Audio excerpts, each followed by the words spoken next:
começa a introduzir, não é, a sua força inicial importantíssima. Século XI, XII, XIII, não é? Começam a aparecer as grandes unidades financeiras. Há imensas descobertas, por exemplo, no campo naval, não é? A criação de barcos, de navios, a ciência das estrelas e tudo mais para poder expandir esse mercado. Mas essa expansão de mercado encontrava os limites específicos do sistema feudal. Porque quando se produzia mercadorias num determinado feudo, como passá-lo para outro feudo? E criou uma força enorme. E muitas vezes era obrigado, é claro, aqueles produtores a entregar recursos para os senhores feudais. Às vezes, os senhores feudais até roubavam as caravanas. Quer dizer, era uma força que naquele momento representava algo reacionário, algo velho. Porque as forças produtivas estavam expandindo de tal maneira a criar um mercado tão extenso. E esse mercado, essas forças produtivas, vão se dando exatamente pelo aparecimento de uma nova classe, que é a burguesia. A burguesia começa a ter uma posição cada vez mais presente no plano social e no plano econômico. Primeiramente, passamos da esfera do que nós chamamos de produção artesanal, para depois entrarmos na produção mercantil, tá certo? Especificamente manufatureira. Aí não havia máquinas, mas a produção se torna tão ampla, a divisão social é tão grande e técnica também, que determina uma expansão do produto produzido. E a consequência disso é a necessidade de consumo. Não tenha dúvida, quanto mais se produz, mais tem que consumir.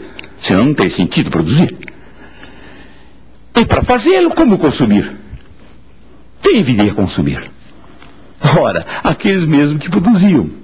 Mas como que eles podiam consumir se antes, por exemplo, eles eram servos da gleba e não recebiam, não tinham condições de ir a um mercado, nem sequer um mercado propriamente havia. Mas quando o mercado vem a crescer, desenvolver, olha aí o mundo mercantil, na manufatura, a expansão é tão grande, monetária inclusive, que não se pode mais imaginar que uma pessoa possa trabalhar simplesmente à força. É preciso que haja uma distinção, um destaque dessa força para que a própria relação econômica se dê por si mesma, independentemente da força. Para que fazer isso? Ora, exatamente para poder trabalhar as relações entre capital e mão de obra. O capital e a força de trabalho. Quando começa a haver isso, é preciso que se pague a mão de obra. Aí se cria o chamado Instituto do Assalariamento. Aí começam a ver os homens assalariados, que têm que se desvincular da terra, das relações de fidelidade nas questões dos senhores feudais. A relação era de fidelidade, de lealdade, em relação de vínculo com a terra. E se o servo da gleba não quisesse se articular segundo os interesses do senhor feudal, ele com seus cavaleiros ia e se impunha. Isso era mais raro, porque a ideologia estava sempre funcionando, especialmente a ideologia religiosa. Funcionava muito bem nesse sistema. Aí, é claro, as coisas vão se transformando. A ponto de que o mercado cada vez mais estava exigindo a expansão dele, e, portanto, os limites feudais estavam atrapalhando enormemente o processo de expansão econômica do mercado agora manufatureiro. Expande-se a economia de tal maneira em que já não se pode mais ter no processo econômico mesmo uma relação meramente política. Não se podia ter misturado o político e o econômico, porque não se podia ter, veja bem, a produção calcada apenas na imposição para a entrega dos excedentes por parte dos escravos ou dos senhores feudais. Não! Tinha que se pagar para que essas pessoas pudessem fazer o mercado.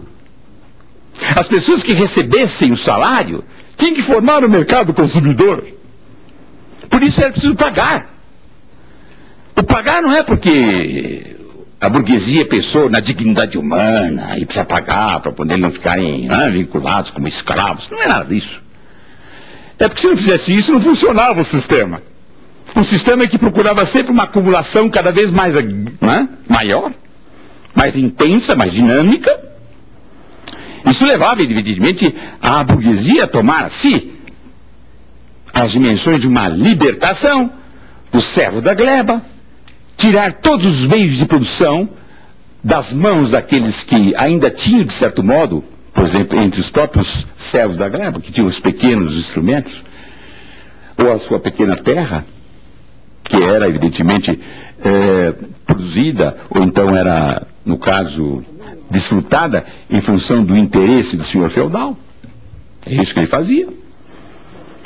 Mas aí precisava tirar tudo para que a pessoa ficasse apenas com a sua força de trabalho. Porque aí, constrangido pela necessidade de ter que se alimentar, e a sua família, ele tinha que se empregar. E isso mediante um salário. Aí começa a relação entre o capital e o trabalho, mediante o salário. Não é mais mediante a força, um monopólio político sobre o trabalho. Aí vocês poderiam perguntar, mas e o político, ele foi embora? O que aconteceu com relação política, com relação da força? A resposta, meus amigos, não é que o político desapareceu, pelo contrário. O político começou a se concentrar numa sede. Ele se destaca do econômico, se destaca das relações econômicas, para se compor numa outra sede, num outro nível, e se concentrar. O político, portanto, se destaca como algo especial, especializado. E se concentra, tem uma dimensão própria dele, que não se confunde com a econômica. No econômico, as relações agora não são mais de força diretamente. São relações, e aí está um ponto importantíssimo que eu gostaria que os senhores guardassem. Relações contratuais. Porque a relação entre capital e trabalho só se podia fazer, já que não se podia fazer mais politicamente, pela força, através do acordo, do pacto, do contrato. Surge daí o contratualismo, de certo modo. Mas o contrato não é uma coisa inventada por Rousseau, ou antes mais ainda, por Hobbes, por Locke. Não, o contrato era uma coisa que existia na realidade, dos fatos econômicos. E nessa realidade começa a haver uma articulação tão grande entre as pessoas, e toca, mediante o contrato, em que ele pressupunha, de certo modo, a igualdade entre as pessoas. Não a igualdade material, mas uma igualdade formal. A liberdade das pessoas, porque as pessoas não podiam estar vinculadas aos proprietários, né? Elas tinham que nascer livres, para depois então contratar a sua mão de obra, a sua força de trabalho, obter com isso o salário, ir para o mercado, consumir as mercadorias, tá certo? Consumir, portanto, os produtos, com esse salário, voltar outra vez à fábrica, e assim nesse rodopio imenso, crescente, ampliando, que torna-se cada vez mais intenso com a revolução